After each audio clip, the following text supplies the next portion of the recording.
Bienvenidos a Café Budapest, el podcast del Instituto Juan Mariana. Por fin cerramos un ciclo. Juan, me han pedido, no sabes cuánta gente me ha pedido que... ¿Y Rayo cuándo viene? ¿Rayo cuándo viene? Por fin, ha costado un poco, ¿no? Un año y pico intentando, pero Rayo, por favor. Rayo viene cuando tiene tiempo. Bueno, muchas gracias. Siempre me has ofrecido hacerlo online, pero yo quería que fuera en el escenario y al final lo hacemos, cerramos el ciclo y queda todo bien. Has sido director de esta casa. Bueno, economista, no tengo por qué presentarte y demás, todo el mundo te conoce, ahora estás muy involucrado en un proyecto universitario, si quieres comentar un poco tu implicación y demás. Escritor de esta obra que es mía y firmada y que he traído, va a haber una nueva edición en breve, ¿no? Sí, estoy terminando ya la preparación de la tercera edición, corrigiendo algunas erratas que subsistían todavía en la primera y en la segunda, porque fueron ediciones tan rápidas que no nos dio tiempo a una revisión en profundidad. Y bueno, como ha habido bastante tiempo desde la segunda hasta esta tercera, aproximadamente un año, y pues no solo he aprovechado para corregir erratas, sino también para ampliarlo un poco. Que bueno, esto siempre puede ser controvertido porque la gente que compró las ediciones primeras no tiene acceso. Esta es la primera. No tiene, la primera o la segunda, da igual, no tiene acceso a las ediciones, pero bueno, se colgarán gratuitamente en la red por si alguien tiene interés en también. ¿Qué tal funcionó esta iniciativa que tuviste del NFT? Funcionó muy bien. Bueno, los vendisteis. Se vendieron la misma noche, es el primer libro de una editorial grande que se comercializó en NFT. Salieron 100 ejemplares a la venta a un precio pues, más alto, 99 euros, y se vendieron pues la misma noche, o sea que muy bien. Y no solo muy bien en el sentido de, bueno, pues se vendieron, sino cuándo se vendieron. Y es que el libro salió el 30 de noviembre y supongo que la comercialización del NFT sería pues el 29 o el 28, y no olvidemos que en noviembre de 2022 fue el colapso del mercado cripto, de los NFTs y de todo. Entonces, en el peor momento de la historia de este tipo de mercado, en el momento más pesimista, más escéptico respecto a este mercado, aún así se vendieron muy bien. La gente respondió. Muy contento, la verdad. Recuerdo estar estábamos hablando y bueno, me iba a decir algo, pero que teníamos intención de Juan Mariana comprar. Ajá. Y bueno, al final queda un poco en el misterio, ¿sabes? El Juan Mariana que viene a hacer de esto. Muy bien. ¿Vale? ¿Cómo se te ocurrió? O sea, ¿tú recuerdas el momento en el que empiezas a tener la idea original? Porque bueno, pues has escrito muchos libros, entiendo que lo ves como tu obra así más... Hasta el momento, al menos, sí. Hasta el momento. A mí me lo parece también un poco por la dimensión y la idea del concepto. ¿En qué momento empiezas a pensar sobre este libro y desarrollarlo? Primero voy a explicarlo, luego voy a refutarlo. Bueno, es un proceso que, utilizando el método de Marx, podríamos llamar de aproximaciones sucesivas, ¿no? A ver, a mí en general me gusta escribir de aquello que no sé, o de aquello de lo que sé algo, pero de lo que quiero investigar mucho más, porque escribir de lo que ya sé hasta cierto punto es meramente ordenar y poner más en bonito lo que ya tienes en la cabeza, pero no te aporta demasiado.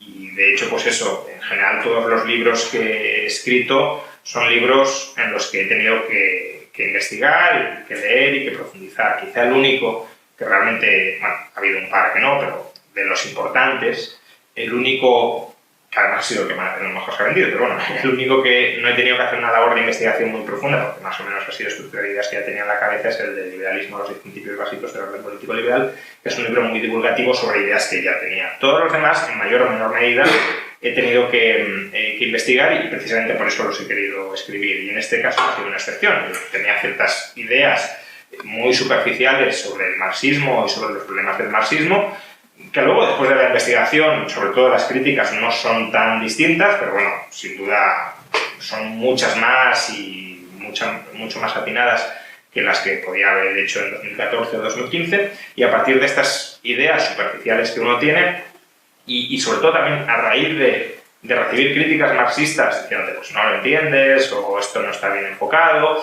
y ser consciente de que no habías profundizado en la obra todo lo que sería recomendable profundizar cuando se critica a cualquier autor, no solamente a este, pero bueno, quizá Marx, al ser un autor tan profundo en tantos campos, pues es especialmente osado criticarlo sin sumergirte en sus escritos. Pues a raíz de ahí nació este proyecto de, bueno, pues, de hacer una crítica estructurada y más o menos sistemática de la parte económica de Marx. Al principio solo pretendía que fuera la parte económica de Marx, de manera bastante ingenua, porque al final la concepción económica de Marx está inserta dentro de un sistema de pensamiento, de una heurística mucho más amplia, que es a la que te vas abocando a analizar y a criticar conforme te adentras en su obra, ¿no? Y al principio pretendía limitar el alcance de la crítica al Capital, por ser más o menos la obra terminada de la economía política marxista, pero conforme criticas el Capital vas viendo que no está autocontenido, que hay muchas ideas que trascienden al Capital y que están en otras obras de Marx, o incluso que están fuera de las obras de Marx y que se hallan en las influencias, Hegel, Feuerbach, etcétera, de Marx, o Ricardo o Smith, conceptos que Marx importa de ellos o que utiliza pero que no explicita o que no explica por qué está utilizando de esa manera, o el contexto en el que está hablando, y todo eso pues te fuerza a ir ampliando la investigación y bueno, podríamos decir que esto está más o menos acabado, pero si se quisiera ir mucho más allá, no en cuanto a las críticas más, yo creo que las críticas más apegadas a la obra, no sé si se puede ir mucho más allá, pero desde luego sí en el contexto y en el contexto histórico e ideológico de Marx se podría ir más allá y se podría ampliar aún más si se quisiera.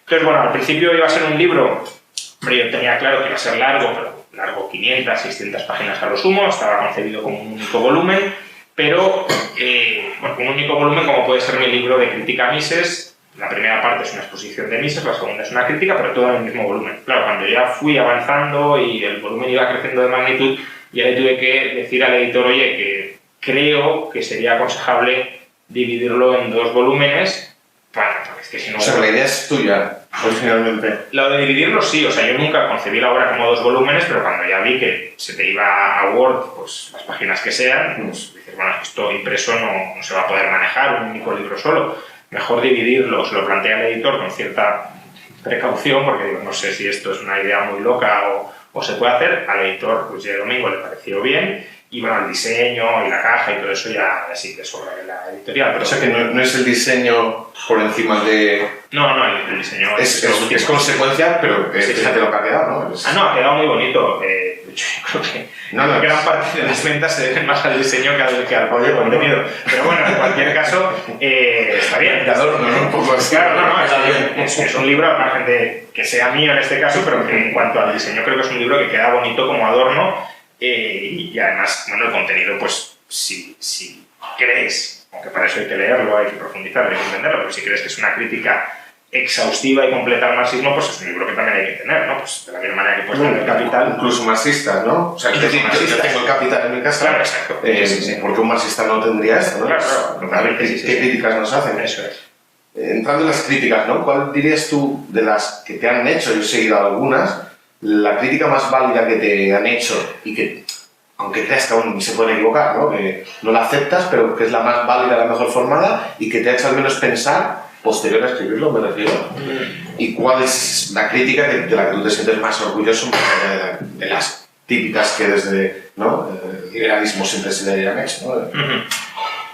A ver, he de decir que en general las críticas que se han hecho son críticas bastante malas y débiles, porque me da la sensación de que nadie se ha leído todavía el conjunto de la obra y lo que se pretende es criticar alguna parte del libro como para decir, si esta parte está mal, entonces todo el resto del libro está mal, señores marxistas, no lo lean, esta obra no vale para nada, no refuta a Marx, no se acerquen a ella por si acaso, ¿no? Yo creo que la mayoría de las críticas han sido críticas deshonestas en esta dirección, similares a las que le puede hacer un liberal a Marx, criticando de manera muy superficial la teoría del valor-trabajo y diciendo, pues si tú te crees que la utilidad, el valor de uso depende del tiempo de trabajo, eso es una tontería, porque si yo produzco algo en mucho tiempo, eso no lo hace más útil. Y por tanto, si Marx parte de ahí, todo lo demás ha de estar. Bueno, pues esta crítica que es... Pero ojo, funciona. Funciona. Por ejemplo, de si nos ponemos 5 a juntar 2 tablas con un clavo y empezamos a producir eso, que eso no tiene nada que ver con la teoría del valor-trabajo de Marx, pero que es una crítica bastante extendida en círculos liberales para desacreditar todo el pensamiento marxista, o al menos toda la parte económica del pensamiento marxista, y que es eficaz para ahuyentar deshonestamente a la gente de Marx. No es justa, No es un justa. poco falaz, pero... No, un poco falaz, no, totalmente falaz. Pues bien, de la misma manera, dentro de los marxistas se ha intentado buscar algún tipo de crítica similar, que tampoco es que a mi juicio hayan encontrado así nada muy sustancial, pero en plan, con esto ya se cae toda la obra, por tanto no la leáis, no hace falta que os sumerjáis en ella. Cuando en realidad el libro está organizado de tal manera que hay multitud de críticas al pensamiento marxista, todas ellas, o casi todas ellas, independientes entre sí, es decir, puede haber alguna que me haya equivocado y no sea una crítica, pero aunque tumbes esa crítica, te quedan muchas otras por tumbar para mantener en pie el pensamiento marxista. Y esa crítica más exhaustiva, más sistemática, más completa, no la ha hecho nadie ni la ha pretendido hacer nadie de momento. A lo mejor porque no consideran que el libro merezca la pena, por lo que sea, no estoy diciendo que no sean capaces de refutarlo, simplemente que no se ha dado. Desde nuestro lado, Babús, este famoso... No, pero el libro de Babús es la crítica... No, bueno, a lo mejor podría criticar... podría criticar si es marxista, pero no creo que sea el caso, ¿no? Es la crítica al libro de Mises, ¿no? Pero entonces, no ha habido ninguna crítica a este libro así muy... Que de momento digas... No. Uy. Sí que ha habido algunas objeciones o algunas críticas quizá a la forma de expresar algunas ideas, ¿no? La parte primera del libro, las primeras páginas, me hacen críticas, o me han hecho algunas críticas que yo no las considero tales porque no atacan lo que yo entiendo que es el argumento, pero claro, al releerlo digo, bueno, a lo mejor da pie a malinterpretarlo o no está claramente expresado y por tanto conviene reescribirlo de alguna manera para que no dé lugar a una mala interpretación o a una ambigüedad. Y luego sí que es verdad, las únicas críticas que me han hecho, que no son relevantes para el conjunto de la obra, pero que sí que tienen su parte de razón y que sí en la tercera edición lo he enmendado, han sido críticas a las críticas que he hecho a la dialéctica de Hegel, sumergirse en Hegel ya es de por sí complicado, ¿no? Pero casi en cualquier autor alemán, sí, filosofía pero especialmente, es ¿no? que te da ganas. Sí.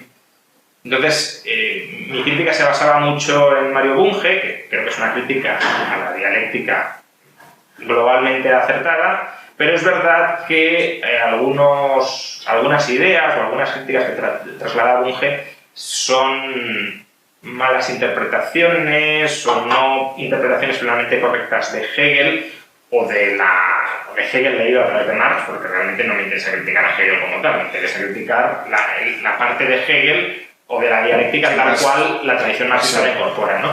Y eso sí que se podía mejorar y lo he mejorado yo creo bastante y ha quedado una crítica más... A ver, al final no tan distinta a la que había, pero es verdad que más entroncada con lo que podríamos llamar la tradición hegeliana. Te voy a hacer una pregunta y a ver si ya vas a saber hacia dónde voy a girar esto. ¿Eres más de Hayek o de Mises? No sé por dónde va a girar.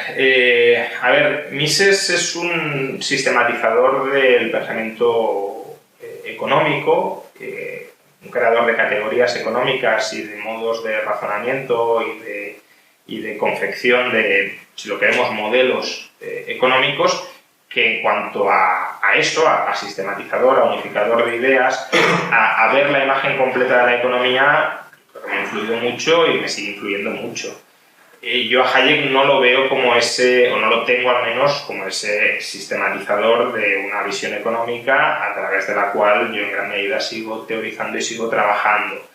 Ahora, aquí estoy describiendo más una estructura de pensamiento o una forma, si lo queremos, de trabajar o de enfocar el problema económico, más que un contenido específico de esa teoría económica. Yo creo que las teorías de Mises son teorías que en muchos casos se han ido quedando desfasadas, incompletas, en algunos aspectos incluso triviales, que a lo mejor no lo fueron en el momento en el que las elaboró, pero claro, a día de hoy, si ya más o menos todo el mundo sabe algo, repetirlo como si fuera una revolución, pues no aporta mucho respecto a lo que pueda saber un estudiante de economía, no digo en todo, en algunos casos concretos de primer curso de grado de economía, y en otras directamente equivocadas, ¿no? La teoría monetaria de Mises, pues estoy muy distanciada de ella.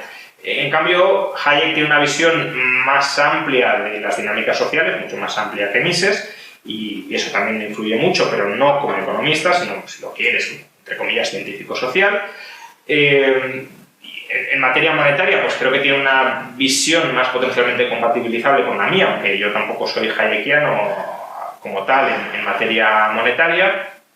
Y es un pensador que de alguna manera es bastante flexible a la hora de incorporar otras ideas, es bastante creativo, es abierto a salir de la escuela austríaca, y todo eso también me influye. Por tanto, soy más de Mises en algunas cosas, es decir, en la estructura del pensamiento económico, no en el contenido. Soy más de Hayek en no ver la economía como un sistema cerrado y encerrado en sí mismo, y en la flexibilidad a la hora de incorporar otras ideas y de abrir nuevos campos de... Me has hecho un poco de trampa, ¿eh? Porque eso no, pero es que claro, más Mises o Hayek. Pues si me dices en teoría, no, si me dices en teoría monetaria, pues más Hayek, aunque ninguno de los dos me parece especialmente convincente.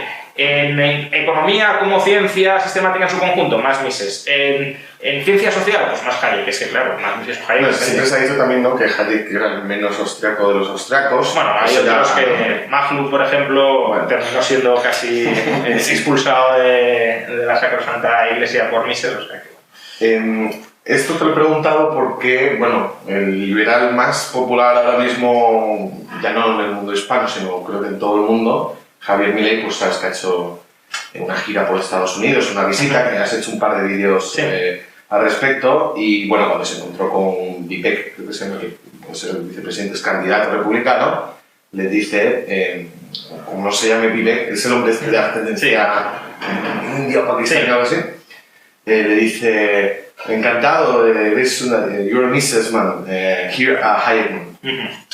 Como diciendo, sé más o menos lo que piensa y yo soy más de Hayek, ¿no?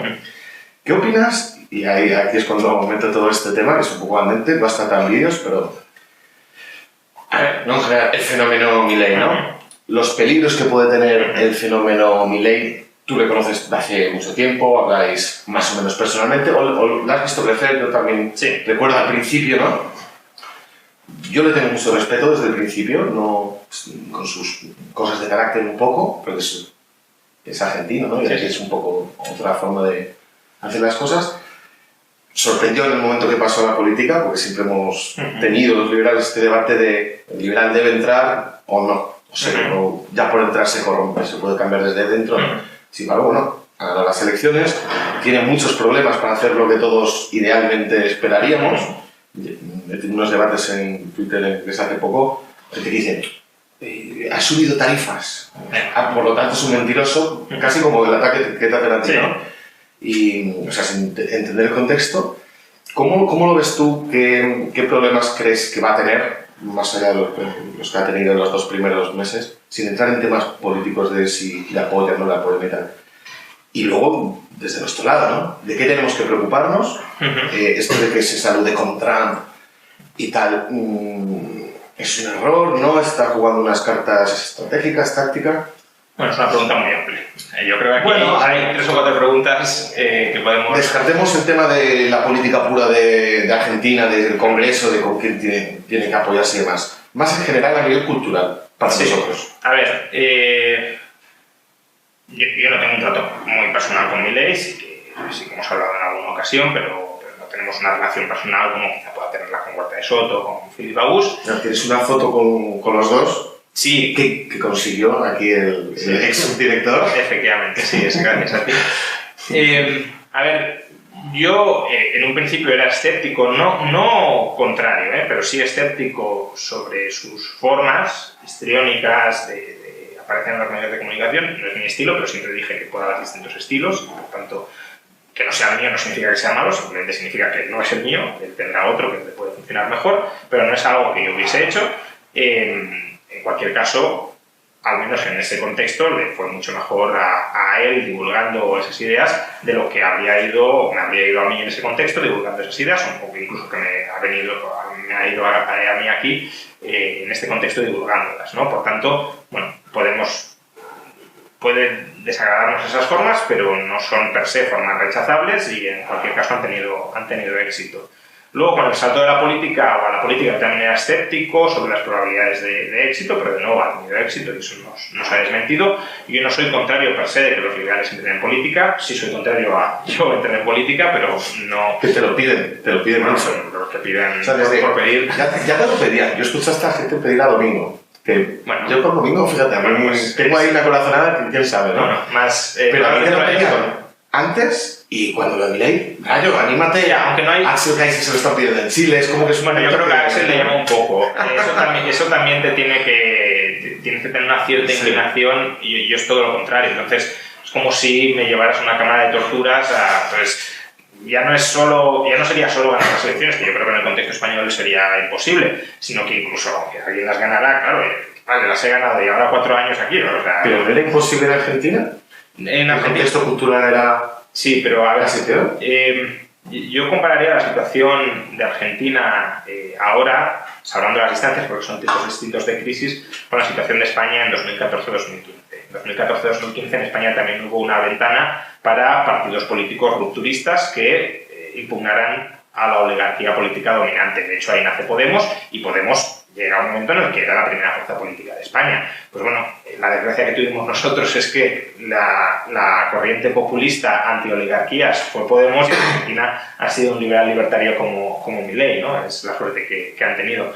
Pero yo no veo en España, y tampoco vería en Argentina, si la economía estuviese creciendo, yo creo que no hubiese triunfado Milei con precios estables, con economía de crecimiento, porque para que la gente vaya en contra del statu quo, el statu quo le tiene que ir mal. Si el statu quo le va más o menos bien, ¿para qué vas a querer cambiarlo todo radicalmente? Entonces, ahora mismo en España no se da la situación de 2014-2015, si se volviera a dar, pues habría otra ventana de oportunidad, o para el populismo de izquierdas, o para, si lo queremos, un populismo en contra de élites, me refiero, no necesariamente de demagogia, como un populismo liberal libertario como el que ha podido ser el de Milei. Insisto, no se entiende aquí populismo como promesa de imposibles o como demagogia, sino simplemente como un candidato que coge la bandera del pueblo y se rebela contra las élites políticas existentes. Entonces, el éxito de Milei depende tanto de su personalidad como del contexto en el que está. Es un poco triste pensar que para que avance un poco esta sociedad, hablo de la nuestra, de España, ¿no? Un mundo hispano, ¿no?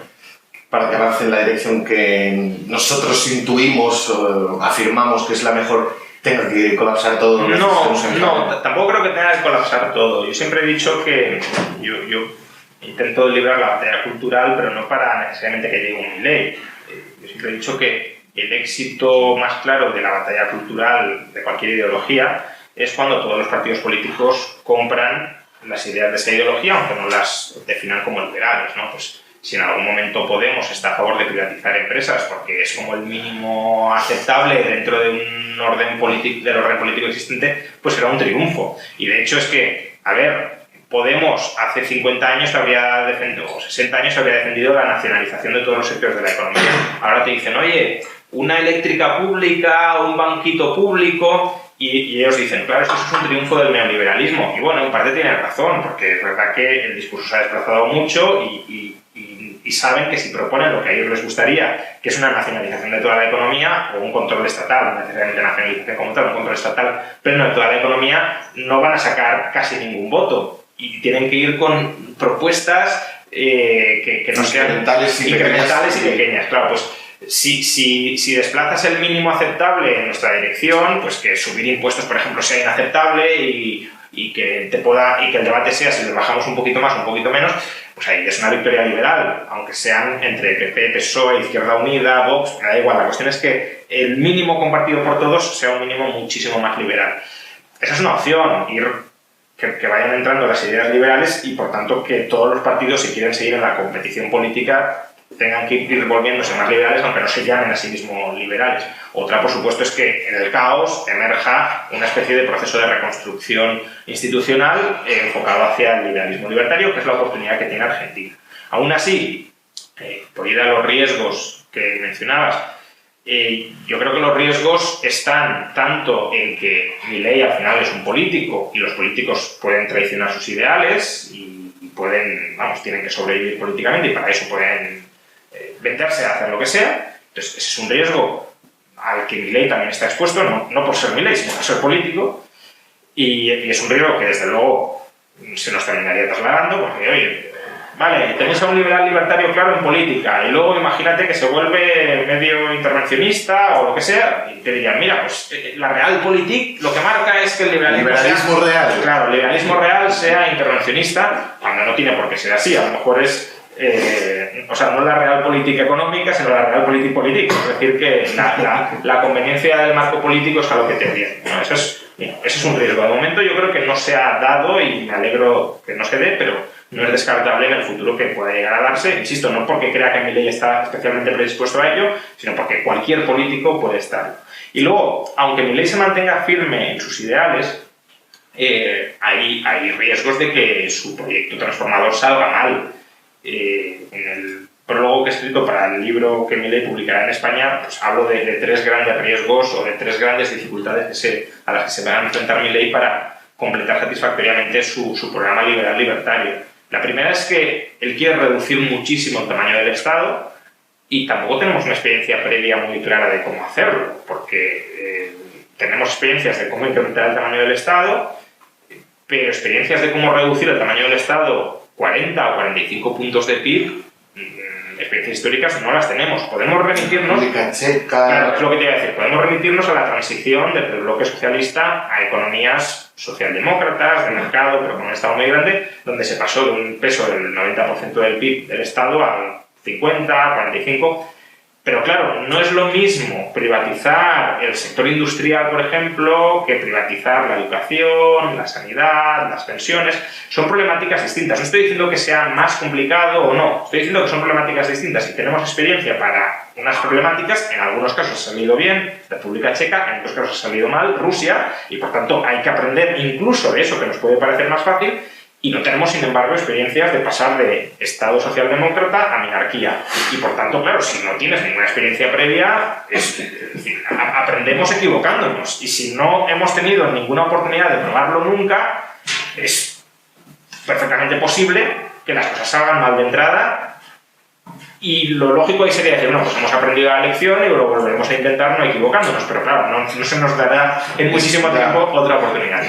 Luego, la segunda dificultad es la que decías tú, que Milei no es un dictador, no es un tirano, en el sentido de que no tiene el poder absoluto, está en un sistema de pesos y contrapesos, que eso está muy bien para controlar a tiranos en general, para que no haya mucho margen de maniobra político, pero claro, también es un sistema que paraliza la dirección de las reformas, es decir, el bloqueo político a los liberales nos gusta porque es virgencita, quedémonos como estoy. Pero claro, cuando es un bloqueo político que te impide avanzar en una dirección más liberal, pues ya no incluso avanzar, porque si a Milei le bloquean todo no podrá hacer nada. Entonces, vale, sí has tenido una oportunidad de hacer reformas liberales, pero te las han bloqueado todas. No ha empeorado, pero desde luego no ha mejorado. Entonces, bueno, sí tiene ventajas, pero también tiene inconvenientes. Y luego lo que decía antes, Milei, ¿por qué ha ganado? En gran medida, no solo, pero en gran medida por la situación socioeconómica catastrófica de Argentina. Y eso ha sido una oportunidad para llegar al poder, pero también es un riesgo muy grande para gestionar el poder. ¿A qué me refiero? Que no vamos a intentar implantar la minarquía en Suiza, que dije, oye, mira, aquí todo estable, con gente capitalizada, y que ya tiene la cultural de gestionarlo, o sea, todo bien, sino que lo vamos a intentar implantar a una cosa que se está cayendo a un ritmo vertiginoso y que, claro, que es una calamidad y dices, bueno, si aquí sale bien es que ya es una cosa esto extraordinaria. Entonces, sería espectacular. Claro, por eso, pero que con esas, ¿no? Claro, pero que la probabilidad de que ahí fracasen reformas de cualquier tipo, también liberales, es muy grande, porque si tienes una sociedad en descomposición, con hiperinflación a las puertas, etcétera, pues hombre, es que ¿tiene que salir bien? No, aunque apliques políticas correctas no tiene por qué salir bien. Yo suelo poner el ejemplo de una empresa que está al borde de la quiebra o que está quebrada. ¿Vale? Sabemos cuáles son como gestores concursales o como empresarios. Nos colocamos a Jeff Bezos o a Elon Musk al frente de esa empresa y le decimos, oye, reflótala. Bueno, pues más o menos tendrán ideas correctas sobre qué hay que hacer para reflotarla. Ahora, ¿lo van a conseguir? Pues puede que sí o puede que no. La empresa puede estar tan sumamente mal que sea irrescatable, ¿no? Pues con la situación actual de Argentina, pues puede terminar pasando algo parecido, aunque aplique recetas en alguna dirección. Estaremos 50 años aguantando... Claro, y si fracasa, pues te dirán, no ha fracasado, porque las políticas liberales han fracasado. Claro, a ver, si tú tuvieras 20 países en varias épocas, donde en todas ellas se intentan aplicar reformas liberales y siempre salieran mal, pues dirías, oye, pues aquí algo falla, ¿no? Pero claro, se va a intentar juzgar el liberalismo a partir de una experiencia histórica en el peor contexto político, social y económico imaginable, que probablemente sin ese contexto político, social y económico tan malo nunca habría habido la oportunidad de implementarlas, pero claro, también que las tengas que implementar ahí. Sí, un poco como peste que se muerde la cola, pero al menos, mira, ya no nos acusarán de, no, mira, el liberalismo real, ¿no? Es esto. Claro, pero bueno, ahí lo que te dirán es que si el liberalismo real es inestable, pues eso no es un sistema político. Bueno, pero nos dirán ya que es ese. Yo escucho ya que ese, verás, en un año ya dicen, bueno, al menos eso lo que está intentando sí que tiende a un país libertario, o sea, creo que eran de momento, 3 fases y como 35 años. Claro, de momento Milei está intentando estabilizar la macro, que ya es bastante, y estabilizarla sin subir demasiado los impuestos, o incluso sin subirlos, o subirlos muy poquito, fundamentalmente por el lado del gasto y abriendo la economía para que se relance la actividad. Yo creo que es un programa acertado, que es muy complicado de implementar por la situación económica y el poco tiempo que tiene, pero que va bien orientado si no se lo bloquean, si no se lo sabotean, como por otro lado políticamente están intentando, porque les interesa que fracase para descabalgarlo y que los mismos de siempre vuelvan al poder, ¿no? Pero bueno, a raíz de lo que decías de, bueno, este es el modelo del liberalismo real, lo vinculo con la otra pregunta que me has hecho, ya te decía que aquí había varias preguntas y además estar aquí y responder, porque creo que es relevante, es sobre los riesgos de que Milei se acerque a Trump o se acerque a Vox. Yo ahí, no puedo hablar, no sé qué tiene Milei en la cabeza. No sé si Milei de verdad se cree que esta gente es libertaria, mi sensación es que no. Bueno, en el discurso que ha dado hace nada se ve claramente que ha dicho cosas que Trump no diría o que... Ya, pero puede decir que a lo mejor sí que las diría. Muchos trumpistas han oído ese discurso y han dicho, no, si yo esto lo compro todo, claro. Lo compras de palabra, no de práctica, porque a la verdad no lo compras. Pero bueno, yo no sé hasta qué punto Milei cree que Trump, Abascal, Meloni, Orbán y toda esta gente son liberales libertarios y por tanto que forman parte de una misma familia, o que realmente los ve como antiliberales, pero potenciales aliados en contra de un enemigo antiliberal mayor que a su juicio es la izquierda. Mi sensación es que él no los ve como liberales libertarios, aunque eso no lo dice. ¿Por qué creo que no los ve como liberales libertarios? Porque él siempre dice, yo soy el primer presidente liberal libertario de la historia. Eso ya lo deja. Entonces nosotros no somos. Si Trump fuera lo mismo que él diría, no, yo soy un presidente liberal libertario más. Pero después de Trump, por ejemplo, o de Orbán, eso él no lo dice. Entonces en la televisión italiana, no sé si viste una entrevista. Sí, lo vi también. Que dijeron, bueno, no vamos a entrar aquí así. No quiso entrar. Claro, porque no lo iba a decir, sería mentir. Yo creo que entonces él sabe que no... Claro.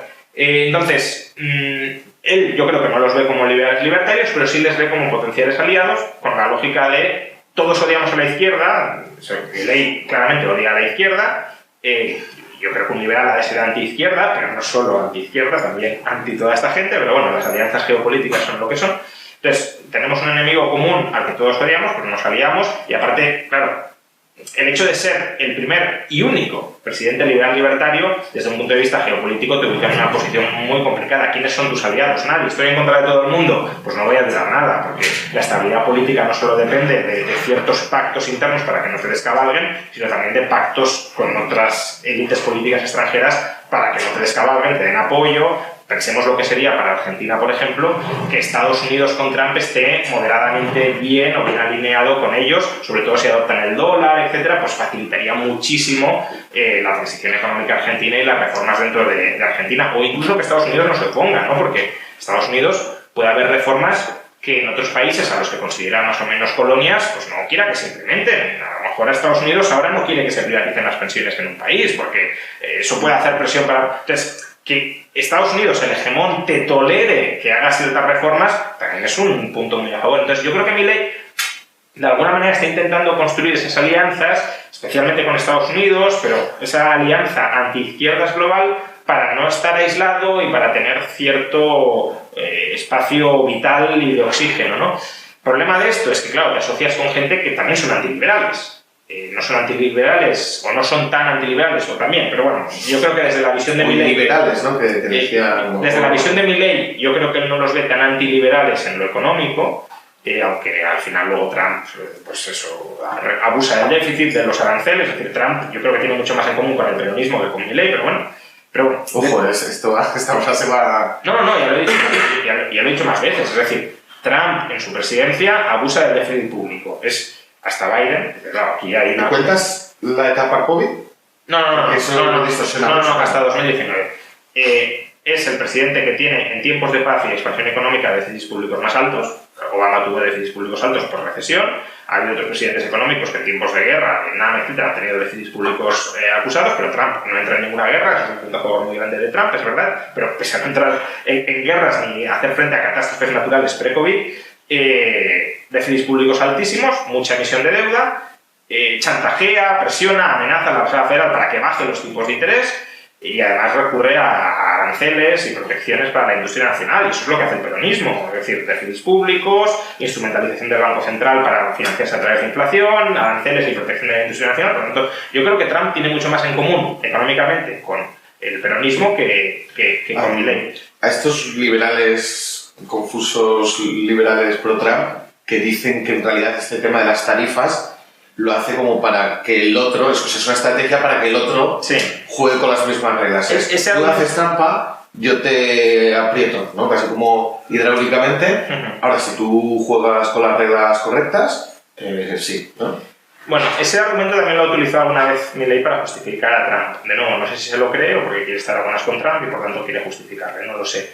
A ver, eso ya entraría más dentro del terreno de la geopolítica. Es decir, si Trump verdaderamente estuviese amenazando con aranceles a otros países para conseguir una liberalización comercial, pues nos puede parecer una estrategia donde se instrumentalizan las libertades de los estadounidenses para conseguir un bien mayor, como sería una liberalización completa. Pero bueno, al final podrías decir, son medios no necesariamente liberales, pero para un objetivo liberal.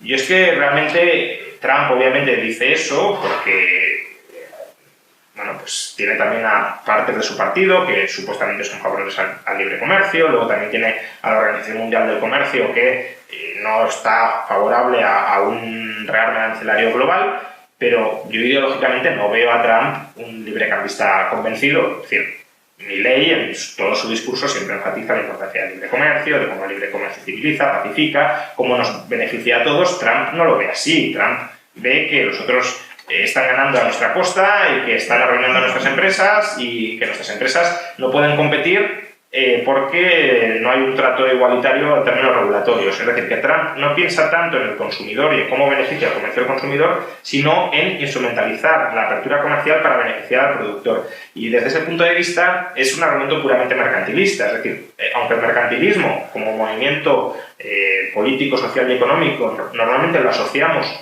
a aranceles, a protección del comercio exterior, había mercantilistas que defendían la apertura comercial, porque consideraban que la apertura comercial era la mejor forma de desarrollar la industria nacional. Pues bien, Trump es un poco eso, es decir, no me voy a preocupar del consumidor, no me voy a preocupar del ciudadano, lo que me interesa es promover la industria nacional y quizás si los otros desregulan y le dan acceso privilegiado o equitativo, me da igual, a mis industrias se van a desarrollar, pero el objetivo no es que el consumidor tenga acceso a producción global más barata y de mayor calidad, sino que mi industria se desarrolle a través de una equiparación normativa en igualdad de condiciones. Yo creo que es un buen resumen de varios vídeos que has hecho, ¿no? Pues los tenemos aquí bien. Pero bueno, mira, café para los cafeteros, muy corta esta, ¿vale? Para alguno que le va a gustar. Milei se ha reconocido, yo no lo sabía esto, porque antes no lo escuchaba como alumno, desde la distancia, ¿no? del profesor Huerta de Soto, citó varias veces, ¿no? el discurso a Baús, ¿no? Que es alumno directo. Bueno, yo creo que ha citado más a Huerta que a Filip, no estoy seguro. En el discurso, yo creo, de investidura, a mí me sorprendió.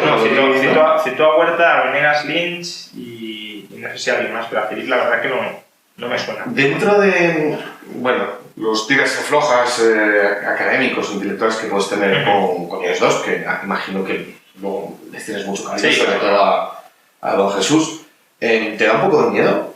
Que él, dentro de todas las posibilidades que tenía para ciertas políticas, se está fijando mucho y el profesor Huerta está aprovechando. Hombre, yo creo que cada cosa que dice saca una especie de comunicado a través del WhatsApp de Baús.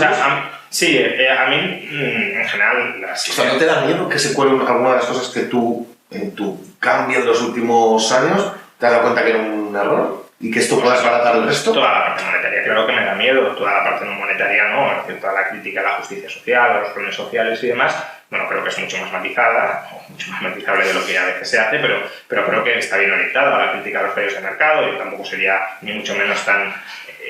no sé si radical sería la palabra, porque puede ser radical con buenas ideas o moderado con malas, pero bueno, en cualquier caso, tampoco diría que no existen fallos de mercado, pero bueno, en cualquier caso.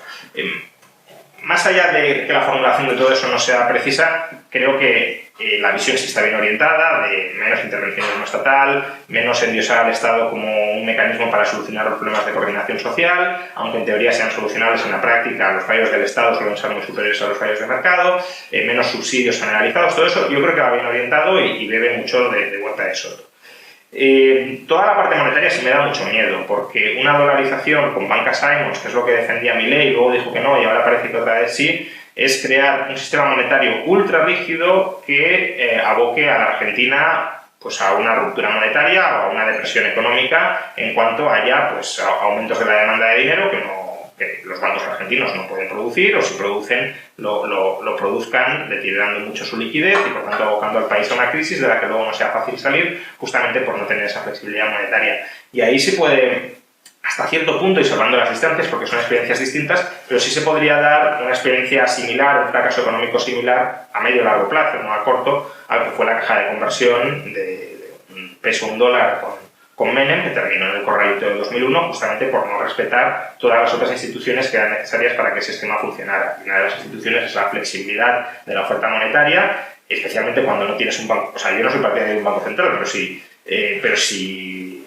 tienes coeficiente de caja del 100%, de lo que tampoco soy partidario, un banco central con moneda propia te ayudaría a dar cierta flexibilidad en la oferta monetaria. Claro, si no tienes flexibilidad en la oferta de dinero base y tampoco en la oferta de sustitutos monetarios, tienes una extrema rigidez monetaria y eso es una puerta abierta a la inestabilidad económica, porque si hay cambios en la demanda de dinero y no se ajustan por el lado de la oferta, si no tienes cambios en las cantidades, más demanda, más oferta, estabilizando valor, tendrás cambios en los precios. Es decir, que tendrás una deflación muy importante dentro del país y la deflación, el problema que tienes es que no todos los precios se ajustan a la vez y si no todos los precios se ajustan a la vez, tienes cambios en los precios relativos y cambios en los precios relativos es lo que genera el ciclo económico austríaco. No desde el punto de vista inflacionista en este caso, pero sí desde un punto de vista deflacionista o de desequilibrio monetario. Entonces sí, me preocupa que Milei siga Lo que vamos a hacer es hacer un clip de justo esto, se lo vamos a hacer llegar y luego, bueno, Javier Milei ha ganado el premio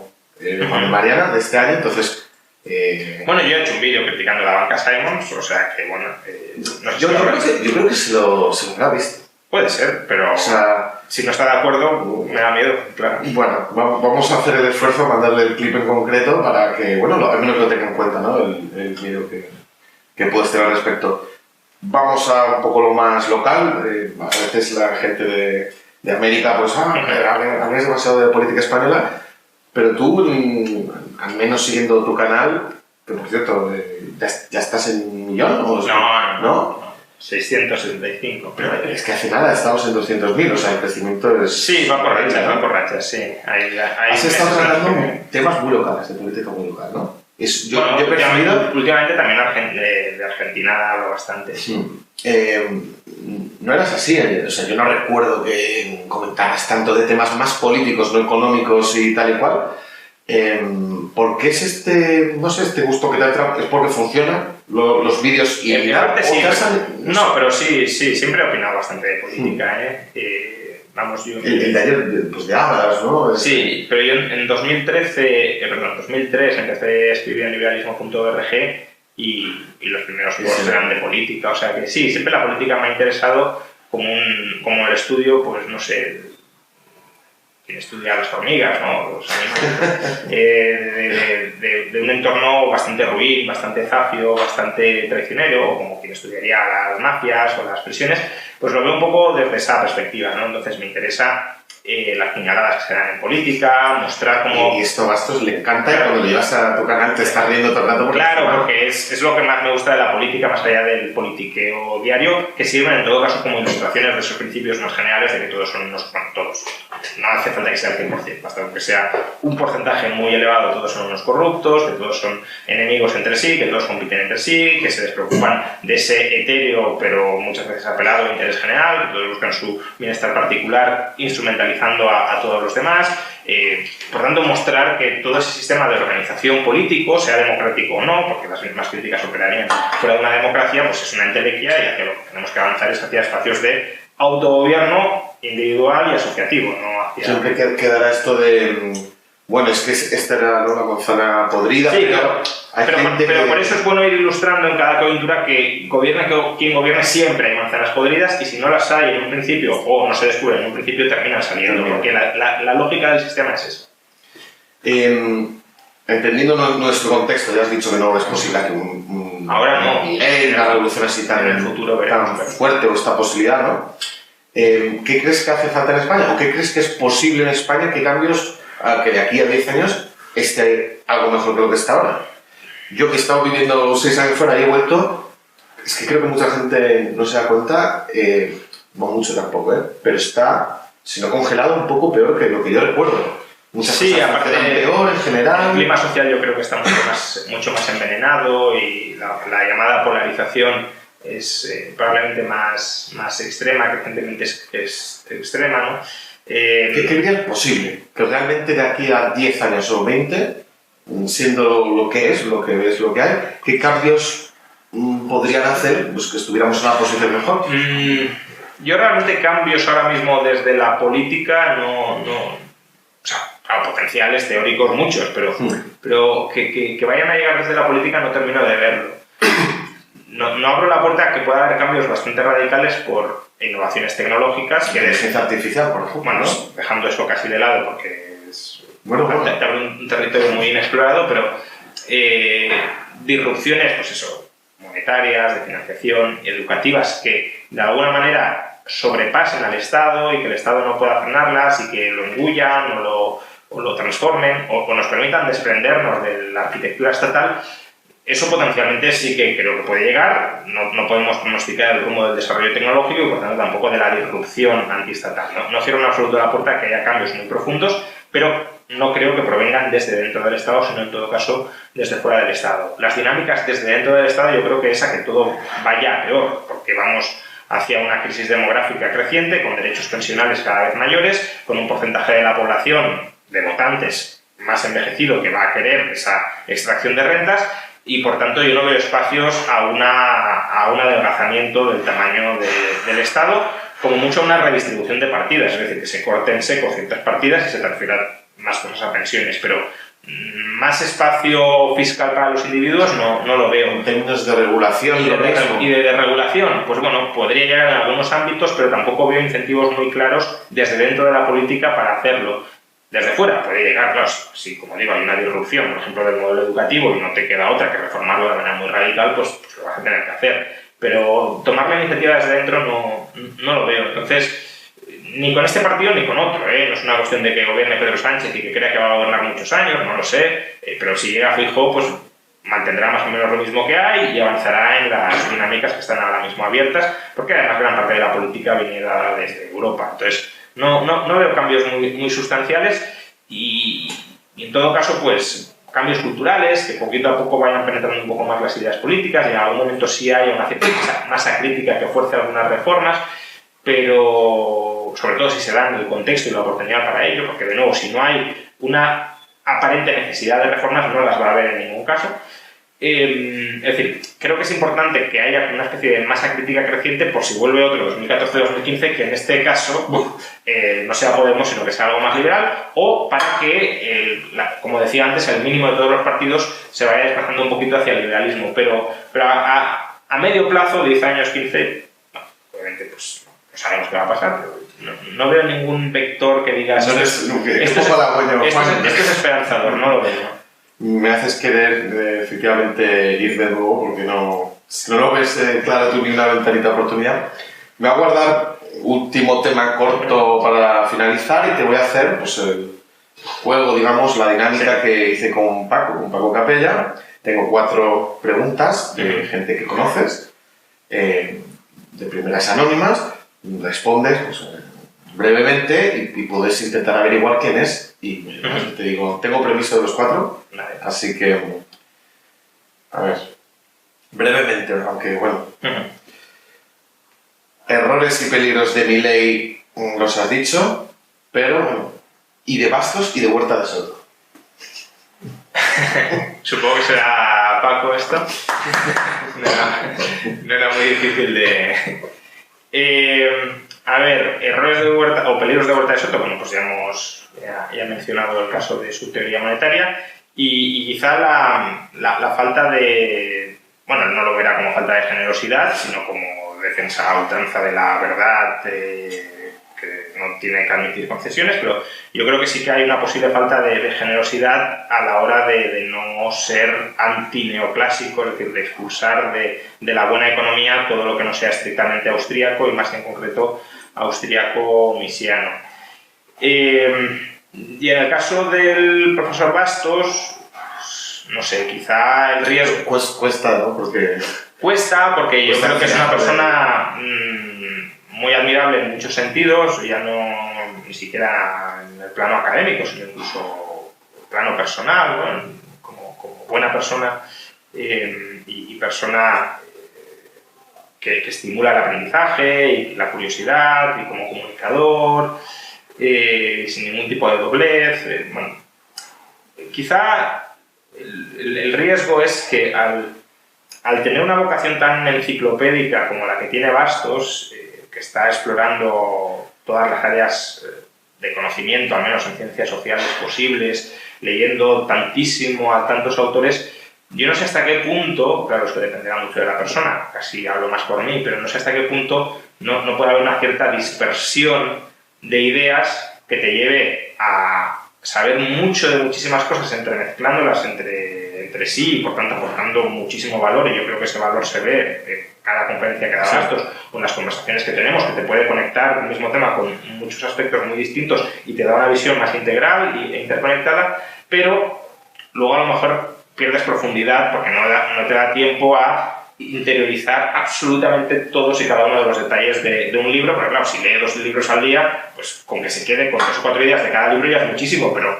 claro, ¿hasta qué punto conoces al 100% ese libro y no puedes caer en imprecisiones en ocasiones? Bueno, especialización versus, sí, ¿no? Claro, pero en su caso ya ni siquiera diría especialización, porque él a veces sí que se especializa en un tema. Oye, quiero estudiar la preferencia temporal y me lo leo todo. Lo hace y va por rachas. Por eso. Entonces no me refiero tanto a eso, sino, claro, al final si te lees 100 libros en un trimestre, por caso, ¿hasta qué punto interiorizas todas las ideas de esos 100 libros?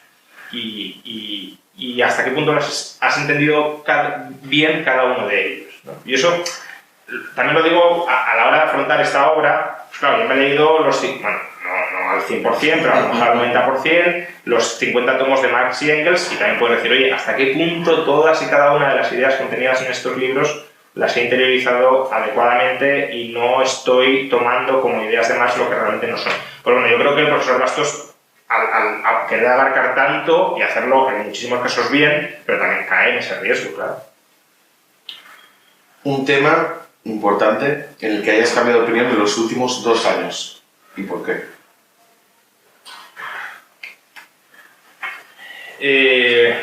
No lo sé. Bueno, pues ahora estaba grabando las clases sobre Bitcoin. No tiene por qué ser el único en el que haya cambiado de opinión. Pero bueno, sí he ido como matizando, ¿no? Primero era bastante escéptico con Bitcoin, luego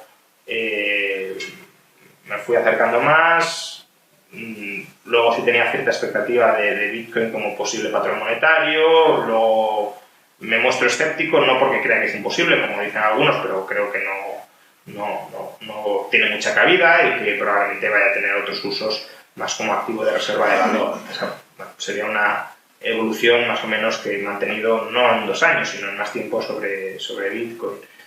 Otros temas, pues no te sabría ahora mismo decir. Por supuesto, sobre Marx he cambiado mucho, pues que al final en los últimos años he estado muy volcado. Es casi como casi es un doctorado. Claro, entonces ¿no? Tampoco he tenido mucho tiempo a explorar muchos otros campos en profundidad, ¿no?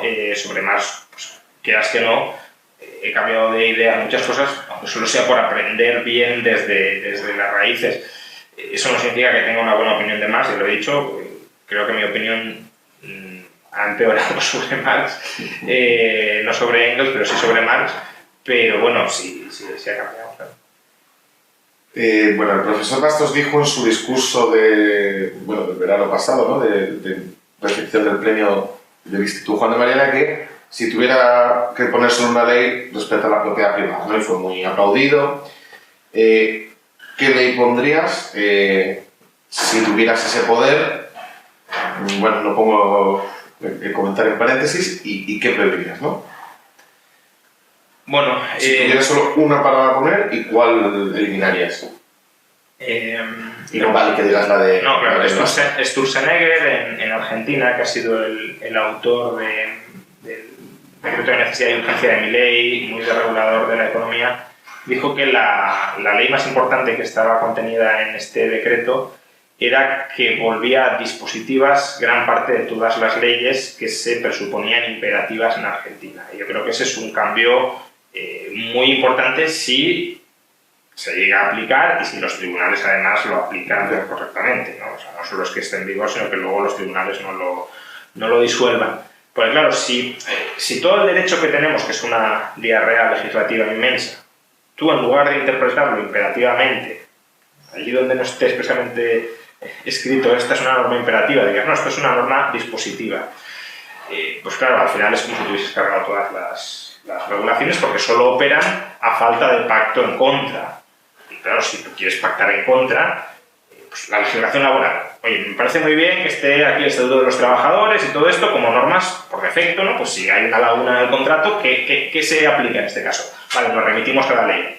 Pero si tú y yo pactamos otra cosa, eso es más importante o prevalece sobre la ley. Es un poco como la OCDE, así, bueno, en otra dinámica, ¿no? Es como la OCDE es el estándar... Sí, un derecho por defecto, que es el derecho dispositivo, el Código Civil español, pues es sobre todo derecho dispositivo. ¿Eso qué significa? Pues que hay unas normas que se presuponen en los acuerdos, porque no vas a estar explicitando todas y cada una de las disposiciones de un contrato, pero si tú dices, oye, que yo no quiero que esta disposición por defecto se me aplique, tú puedes pactar en contra y prevalece tu voluntad, autonomía de la voluntad, sobre las leyes o las normas dispositivas. Pues bien, si presuponemos que casi todo el sistema normativo, hombre, el Código Penal no, claro está, pero casi todo el sistema normativo es de carácter dispositivo, tú has liberalizado ipso facto toda la economía con una norma.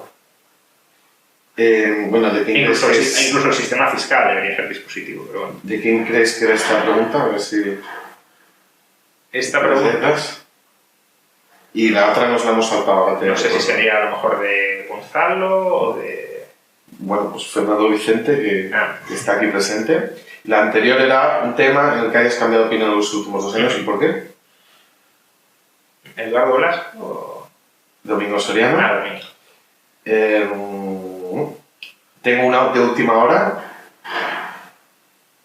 Que si crees que la inteligencia artificial será nuestra salvación o perdición, que si es lo segundo, no sería mejor haber sido un Estado comunista y no haber llegado a desarrollarla nunca. Es decir, si... Bueno, yo no veo por qué un Estado comunista no hubiese llegado a desarrollar la inteligencia... De hecho, podría ser la herramienta total, de hecho, ¿no? Claro, yo creo que el comunismo tiene muchos incentivos a intentar desarrollar la inteligencia artificial para resolver el problema de cálculo. Sí, no veo... O sea, es que esto es como... presuponer que si tienes el control absoluto vas a tomar las decisiones buenas cuando puedes tomarlas más aceleradamente malas. Yo, quizá por desconocimiento, pero no soy especialmente optimista. O sea, Tim Urban dice que la inteligencia artificial o nos extingue o nos convierte en dioses. Por tanto, hay como un claro, o sea, no hay puntos intermedios. A largo plazo, lo que pasa es que, claro, ¿cuál es el plazo de la inteligencia artificial? A largo plazo de la inteligencia artificial, según la velocidad de desarrollo, pueden ser 2 meses. Entonces, a largo plazo, conforme todo esto avance, o la inteligencia se comoditiza y, por tanto, vamos a niveles cognitivos que ni siquiera somos capaces de entender nosotros, porque es como si, no sé, dos hormigas estuviesen debatiendo sobre qué va a ser el ser humano, pues es que no lo pueden entender, ni pueden comprender el grado de complejidad de organización social y de avance científico que es capaz de lograr el ser humano. Pues si tú eso lo escalas, claro, estamos hablando de algo que no podemos conocer. Aquí sí que entraría plenamente el dictum hayekiano de que la mente no puede planificar ni conocer su propio desarrollo. Pues tú no puedes entender un ser que es 1000 veces más inteligente que tú, incluso no sabemos si ni siquiera habría que seguir llamando a esa inteligencia como tal, ¿no? Entonces, claro, yo ahí la duda que tengo es cómo encaja el ser humano dentro de un sistema, no sé si descentralizado o centralizado, pero miles de veces más inteligente que nosotros, y por tanto donde nosotros pues no seamos, porque aquí la ley de la ventaja comparativa de Ricardo, de todo el mundo tiene algo que aportar, pues aplicaría de manera muy parcial, porque claro, si tienes algo que aportar pero es algo irrelevante, incluso que es más costoso incorporarte a la cooperación social, que lo que vas a sacar de esta cooperación social pues simplemente puede ser omitido, apartado o marginado para que el otro se autoorganice, ¿no? Lo mismo, a lo mejor las hormigas nos pueden aportar algo a nosotros, pero también son una molestia y luego coordinarnos con ellas, pues lo que nos pueden aportar no sé. Entonces, no sé qué rol vamos a desempeñar para esa superinteligencia artificial que sea mejor que nosotros en todos los campos, ni tampoco si va a estar a nuestro servicio o se va a independizar, que es lo previsible, ¿no? Es decir, que va a desarrollar sus propias metas, sus propios objetivos, y a nosotros nos va a ver... Es la película de Her, no sé si... Claro, como nos va a ver como su restricción presupuestaria, es decir, como algo que le obstaculiza más que le habilita. Entonces, bueno, Paco Capella dice que no, que tal como funciona la inteligencia, no puede haber una inteligencia que sea... que funcione de manera absolutamente descentralizada, que necesita como nodos descentralizados para aumentar la capacidad de computación, eso es el mercado, ¿no? Que no hay una mente que piensa por todo, sino que tiene distintas mentes agregando conocimiento, y que por tanto sí va a ser provechoso que la inteligencia artificial coopere con nosotros. Yo es que lo veo a escalas cognitivas tan potencialmente distintas que no termino de ver hasta qué punto tiene sentido ahí plantearse una cooperación. Y veo más como un escenario optimista que nos tolere, incluso que nos mime por algún azar, porque tampoco tiene por qué tener ningún tipo de moralidad hacia nosotros, pues eso, que... Sí, con descendencia, con descendencia, y que